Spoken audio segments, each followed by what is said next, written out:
Hello, Namaste. Welcome to my channel AP Political Fever. Let's start the video for today.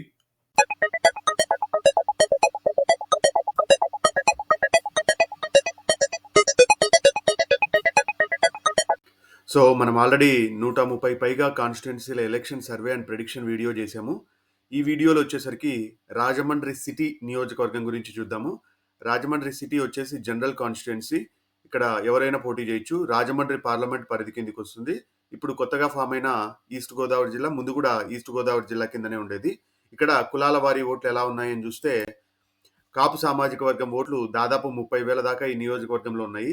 SC సామాజిక వర్గం ఓట్లు దాదాపు 30,000, ముస్లింలు దాదాపు 15,000, కొప్పుల వెలమ 35,000, పద్మశాలి సామాజిక వర్గం 20,000, షెట్టిబలిజ సామాజిక వర్గం 45,000, బ్రాహ్మణ సామాజిక వర్గాలు కూడా దాదాపు 12 నుంచి 15,000 దాకా ఈ నియోజకవర్గంలో ఉన్నారు. సో క్యాస్ట్ ఈక్వేషన్స్ పరంగా చూసుకుంటే వివిధ రకాలైన క్యాస్ట్లు ఈ నియోజకవర్గంలో క్రియాశీలకంగా శాసిస్తూ ఉన్నాయని చెప్పొచ్చు. ముఖ్యంగా షెట్టిబలిజ సామాజిక వర్గం ఓట్లు అత్యధికంగా దాదాపు 45,000 వరకు ఉండడం, ప్లస్ కాపు సామాజిక వర్గం ఓట్లు కూడా ఉండడం ఈ నియోజకవర్గంలో కొద్దిగా జనసేనకు కూడా మంచి పట్టే ఉందని చెప్పొచ్చు. ఎస్సీ సామాజిక వర్గం ఓట్లు ప్లస్ ముస్లింలు ఈ నియోజకవర్గంలో వైఎస్ఆర్సీపీకి అదనపు అడ్వాంటేజ్ అని చెప్పొచ్చు.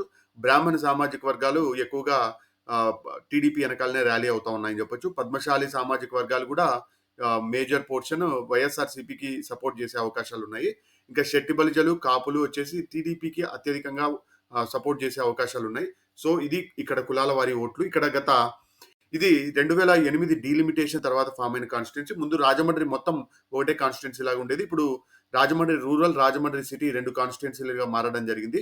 సో 2009లో రౌతు సూర్యప్రకాష్ రావు గారు 1,284 ఓట్లతో, అంటే దాదాపు 1% మార్జిన్తో కాంగ్రెస్ పార్టీ అభ్యర్థిత్వంపై ఎమ్మెల్యేగా ఈ నియోజకవర్గాన్ని నుంచి గెలుపొందారు. అప్పుడు త్రిముఖ పోటీ జరిగింది.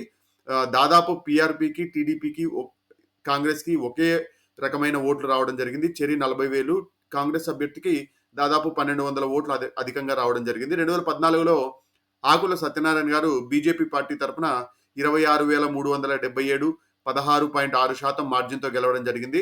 అప్పుడు ముఖ్యంగా టీడీపీ వేవ్ కానీ, లేకుంటే అప్పుడే విడిపోయిన రాష్ట్రము plus Modi wave, Janasena impact అన్ని కలిపి అంత భారీ మెజారిటీ రావడం జరిగింది. 2019లో చూసుకుంటే ఆదిరెడ్డి భవానీ గారు టీడీపీ పార్టీ తరఫున దాదాపు 30,000 ఓట్లతో 18% మార్జిన్తో టీడీపీ పార్టీలోనే అత్యధిక మెజారిటీతో చంద్రబాబు నాయుడు గారిని కూడా దాటి గెలిచిన అభ్యర్థిగా ఆదిరెడ్డి భవానీ గారు వచ్చారని చెప్పొచ్చు. ఈ జగన్ గారి వేవ్ ఉన్నప్పటికీ, రాజమండ్రి ఎంపీ సీటు వైఎస్ఆర్సీపీ గెలిచినప్పటికీ టీడీపీ రాజమండ్రి రూరల్, అర్బన్లో తన పట్టును నిలుపుకుంది అని చెప్పొచ్చు. సో ఇక్కడ ఎన్డీఏ పొత్తు ప్రభావం ఎలా ఉంటుంది అని చూస్తే గత ఎన్నికలలో వైఎస్ఆర్సీపీకి 53,650 ఓట్లు రావడం జరిగింది. టీడీపీకి 83,700, జనసేనకి 23,000 ఓట్ల దాకా రావడం జరిగింది. భారతీయ జనతా పార్టీకి 3,000 ఓట్లు రావడం జరిగింది.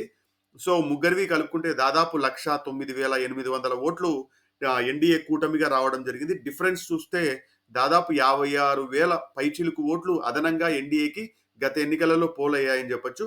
ముఖ్యంగా ఈ నియోజకవర్గంలో దాదాపు 2.5 లక్షల ఓట్లు ఉన్నాయి. ఎక్కువగా సిటీ ప్రాంతం కావడం వల్ల ఓటింగ్ వచ్చేసి దాదాపు 70% కన్నా ఎక్కువ అయ్యే అవకాశాలు లేవు. సో ఓట్ పోలింగ్ వచ్చేసి దాదాపు 1,70,000 ఓట్ల దాకా పోలయ్యే అవకాశాలు ఉన్నాయి. ఇప్పుడు గత ఎన్నికల్ని బట్టి దాదాపు 56,000 ఓట్లు అదనంగా ఎన్డీఏకి వచ్చాయని చెప్పొచ్చు. ముఖ్యంగా జనసేన వాళ్ళు వైఎస్ఆర్సీపీకి ఈ నియోజకవర్గంలో పెద్దగా డెంట్ వేశారని చెప్పొచ్చు.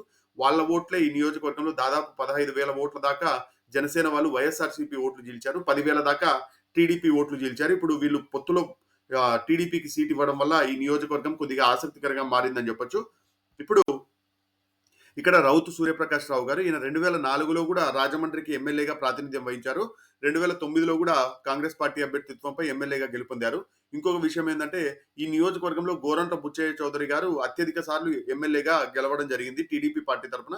ఒక రకంగా ఈ నియోజకవర్గం కంచుకోట కావడానికి ఆయన పాత్ర కూడా ఉంది అని చెప్పడంలో ఎటువంటి సందేహం లేదు. నెక్స్ట్ ఆకుల సత్యనారాయణ గారు, ఈయన 2014 నుంచి 19 వరకు బీజేపీ పార్టీ తరఫున ఎమ్మెల్యేగా ఈ నియోజకవర్గానికి ప్రాతినిధ్యం వహించారు. 2019లో 16, 17 ఆ ప్రాంతంలో ఎప్పుడైతే టీడీపీ వాళ్ళు బీజేపీ నుంచి బయటకు వచ్చారో ఈయన ఆల్మోస్ట్ ఇంకా పార్టీలో ఇన్యాక్టివ్ అయిపోయి 2019 ఎలక్షన్ ముందర జనసేన పార్టీలో చేరి జనసేన తరఫున ఎంపీగా పోటీ చేశారు. ఎంపీగా పోటీ చేసి దాదాపు డిపాజిట్లు కూడా పోయి ఉండొచ్చని నేను అనుకుంటా ఉన్నాను. సో ఇప్పుడు బీజేపీ పార్టీ తరపున ఇప్పుడు ఈయన జనసేనలో ఉన్నప్పటికీ పొత్తులో భాగంగా ఈ సీట్‌ని టీడీపీకే ఇవ్వడం వల్ల ఈయన ప్రస్తుతానికైతే సైలెంట్‌గా ఉన్నారని చెప్పొచ్చు. నెక్స్ట్ ఆదిరెడ్డి భవాని గారు. ఈమె 2019 నుంచి ఇప్పుడు సిట్టింగ్ వైఎస్ఆర్‌సీపీ ఎమ్మెల్యేగా ఉన్నారు.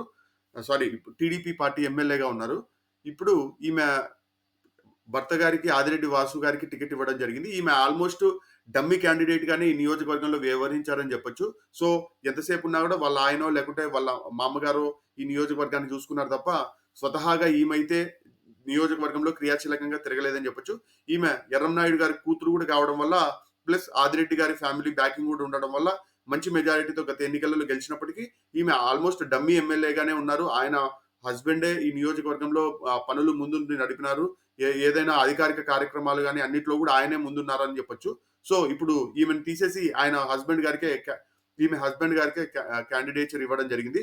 సో ఇప్పుడు చూసుకుంటే రాజమండ్రి సిటీ పార్టీ అభ్యర్థులు మార్గాని భరత్ గారు వైఎస్ఆర్సీపీ తరపున పోటీ చేస్తా ఉన్నారు. ఆయన ఇప్పుడు సిట్టింగ్ వైఎస్ఆర్సీపీ రాజమండ్రి ఎంపీగా ఉన్నారు. ఇంకో సైడ్ ఆదిరెడ్డి వాసు గారు టీడీపీ పార్టీ తరపున పోటీ చేస్తా ఉన్నారు. ఇప్పుడు sitting TDP MLA Adireddy Bhavani గారి హస్బెండ్ అని చెప్పొచ్చు. సో వీళ్ళిద్దరి బలాబలాలు చూసుకుంటే ఆదిరెడ్డి వాసు గారికి ముఖ్యంగా బలాలు ఏంటంటే ఈ నియోజకవర్గంలో టీడీపీకి కంచుకోటగా ఉండడం ఆయనకు వెరీ పాజిటివ్ అంశము. ప్లస్ వీళ్ళ కుటుంబం కూడా దాదాపు ఒక 2, 3 దశాబ్దాల నుంచి ఈ నియోజకవర్గంలో రాజకీయాల్లో ఉండటం అదొక పాజిటివ్. ప్లస్ ఎర్రంనాయుడు గారి బ్యాకింగ్ కూడా ఉండటము అంటే వాళ్ళ ఫ్యామిలీ అంతా బ్యాకింగ్ ఉండటము ఈయనకు పాజిటివ్ అయ్యే అంశము. టీడీపీలో క్రియాశీలకంగా దాదాపు ప్రతి కార్యకర్తలందరూ ఈయన వెనకాల ర్యాలీ అవుతా ఉండడం అదొక పాజిటివ్ అని చెప్పొచ్చు. నెగిటివ్ అంశాల్లో ఏంటంటే ఈ మధ్యనే రాజమండ్రిలో గానీ లేకుంటేనా పెద్దగా ఈయన 2014 నుంచి 19 వరకు కూడా బీజేపీ ఉన్నప్పుడు గానీ లేకుంటే ఇప్పుడు గానీ పెద్దగా అభివృద్ధి కార్యక్రమాలన్నీ వైఎస్ఆర్సీపీ ఖాతాలోకి వెళ్ళాయి కానీ ఈయన స్వతహాగా చేసినట్టు ప్రొజెక్ట్ అవ్వలేదని చెప్పొచ్చు. ఇంకొకటి వచ్చేసి ఆదిరెడ్డి వాసు గారికి ఈ మధ్యనే చిట్ స్కామ్ లో కూడా అరెస్ట్ అవ్వడం అది కొద్దిగా నెగిటివ్ అయ్యే అవకాశాలు ఉన్నాయి. ప్లస్ మార్గాని భరత్ గారు ఈ నియోజకవర్గంలో కొద్దిగా అభివృద్ధి కార్యక్రమాలు చేసి ఓట్లు అడుగుతా ఉండడం ఈయనకు నెగిటివ్ అవుతా ఉంది. సో ఈయన ఎంతవరకు ఈ టీడీపీ కంచుకోవటం నిలబెట్టుకోగలుగుతారనేది ప్రస్తుతం క్వశ్చన్ మార్క్ గా ఉంది. ఇంకా మార్గాని భరత్ గారి విషయానికి పాజిటివ్స్ ఏంటంటే రాజమండ్రి సిటీ ఎంపీగా ఉండడం ఆయనకి పాజిటివ్ అంశము. ఎంపీ నుంచి ఇప్పుడు ఎమ్మెల్యేగా పోటీ చేస్తూ ఉండటము ప్లస్ ఈయన ఎమ్మెల్యేనే సెలెక్ట్ చేసుకొని దాదాపు ఒక 2-3 సంవత్సరాల నుంచి ఈ నియోజకవర్గాన్ని అంటిపెట్టుకొని గుడ్ మార్నింగ్ రాజమండ్రి అని చెప్పి కార్యక్రమాలు కానీ లేకుంటే రోడ్లు కానీ ఫ్లైఓవర్లు కానీ ఈట్ స్ట్రీట్లని పెట్టడము హ్యాపీ స్ట్రీట్లని పెట్టడం ఇట్లాంటివన్నీ చేసి ఈ నియోజకవర్గంలో అభివృద్ధి ముందుకు నడిపించాలని చెప్పొచ్చు. రోడ్లు వేయడం కానీ డివైడర్లు కానీ రోడ్డు ఎక్స్టెన్షన్లు కానీ ఇలా చాలా కార్యక్రమాలు ఈ నియోజకవర్గంలో దాదాపు ఒక కరోనా తర్వాత ఈ 2-3 సంవత్సరాల్లోనే జరిగాయని చెప్పొచ్చు. ఎంపీగా తనకున్న పరిధిని బట్టి దాదాపు నితిన్ గడ్కరీతో కానీ పోరాడి చాలా రోడ్లు కానీ లేకుంటే అభివృద్ధి కార్యక్రమాలు కానీ కొన్ని గవర్నమెంట్ స్కీమ్స్తో కొలైడ్ అయ్యి దీన్ని ముందుకు నడిపించుకోవడం కానీ ఇవన్నీ మార్గాని భరత్ గారికి పాజిటివ్స్ అవుతా ఉన్నాయి. నెగిటివ్ అయ్యే అంశం ఏంటంటే టీడీపీ జనసేన పొత్తు ఈ నియోజకవర్గంలో బలంగా పనిచేస్తుంది. ప్లస్ ఈ నియోజకవర్గం వచ్చేసి సంస్థాగతంగా టీడీపీకి బలమైన నియోజకవర్గం. సో దాన్ని ఎంతవరకు ఢీకొడతారని అనేది ఇప్పుడు ప్రస్తుతం క్వశ్చన్ మార్క్ గా ఉంది. సో ఇది వీళ్ళిద్దరు పాజిటివ్స్ నెగిటివ్స్. నా అంచనా ప్రకారం అయితే ఈ నియోజకవర్గం వచ్చేసి వెరీ టైట్ అయ్యే అవకాశాలు ఉన్నాయి. దానికి ముఖ్య కారణం వచ్చేసి సంస్థాగతంగా వైఎస్ఆర్సీపీకి కొద్దిగా బలం తక్కువ ఉన్నప్పటికీ ఈ నియోజకవర్గంలో గత 5 సంవత్సరాల్లో జరిగిన అభివృద్ధి మార్గాని భరత్ గారికి ఈ 5 సంవత్సరాల్లో పెరిగిన ఇమేజ్ 2019లో ఆయన ఎంపీగా పోటీ చేస్తున్నప్పుడు పెద్దగా ఇమేజ్ లేకపోయినప్పటికీ ఇప్పుడు ఆయన ఇమేజ్ దాదాపు 100% పెరిగిందని చెప్పొచ్చు. సో ఆ అంచనాతో ఇప్పుడు టీడీపీతో వైఎస్ఆర్సీపీ డి అంటే డి అనే స్థాయికి వెళ్ళిపోయింది. ఇంకా సంక్షేమ పథకాలు ఇవన్నీ ఆటోమేటిక్ గా ఉన్నాయి. ప్లస్ ఆదిరెడ్డి వాసు గారిని కూడా తక్కువ అంచనా వేయడానికి లేదు. ఆయన కూడా ఈ నియోజకవర్గంలో బలమైన పట్టు కలిగి ఉన్నారు. కానీ 2019 నుంచి వీళ్ళ ఆవిడ గారు ఎమ్మెల్యేగా ఉన్నప్పుడు ఆమె అధికారిక కార్యక్రమాల్లో కూడా పాల్గొనకపోవడం, కేవలం ఈయననే ముందు నడుపుతాం, ఆమె డమ్మీ ఎమ్మెల్యేగానే మిగిలిపోవడము ఇవన్నీ కొన్ని నెగిటివ్ గా అవుతా ఉన్నాయి. ప్లస్ కొత్తగా ఓటు హక్కు వచ్చిన వాళ్ళల్లో ఎక్కువ పాజిటివ్ ఇమేజ్ మార్గాని భరత్ గారికి ఉందని చెప్పొచ్చు.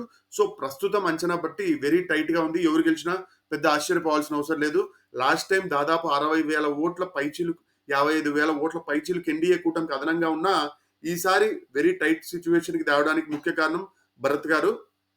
ఇప్పుడున్న సిచ్యువేషన్ ని బట్టి జనసేన ఓట్లు క్రియాశీలకంగా మారుతాయి. అక్కడ కూడా గ్లాస్ సింబల్ వేరే వాళ్ళకి గానీ వెళ్తే ఆ నియోజకవర్గంలో డౌట్ కొట్టే సిచ్యువేషన్స్ వెళ్తాయి. సో ప్రస్తుతం ఈ ఆదిరెడ్డి వాసు గారు కూడా ఈ మధ్యనే వాలంటీర్ల పైన చేసిన వివాదాస్పద వ్యాఖ్యలు ఇట్లాంటివన్నీ కొద్దిగా నెగిటివ్ అవుతా వస్తా ఉన్నాయి. సో ప్రస్తుతం కొద్దిగా ఎడ్జ్ వైఎస్ఆర్సీపీకి 1-2% ఉన్న ఎలక్షనీరింగ్ ఎలా చేస్తారు, లేకుంటేనా పోలింగ్ బూత్ కి జనాల్ని ఎలా మొబిలైజ్ చేస్తారు అనే దానిపైన విజయం ఆధారపడుతుందని చెప్పొచ్చు. సో ఇది నా ప్రిడిక్షన్. ఒకవేళ మీరు ఈ ప్రిడిక్షన్ తో ఏకీభవిస్తే లైక్ చేయండి. అలాగనే ఒకవేళ ఏకీభవించకపోతే మీ ఏ పార్టీ గెలుస్తుంది అనుకుంటున్నారో కామెంట్ రూపంలో తెలియజేయండి. అలాగనే please try to subscribe to my channel. Have a good day. Thank you. By.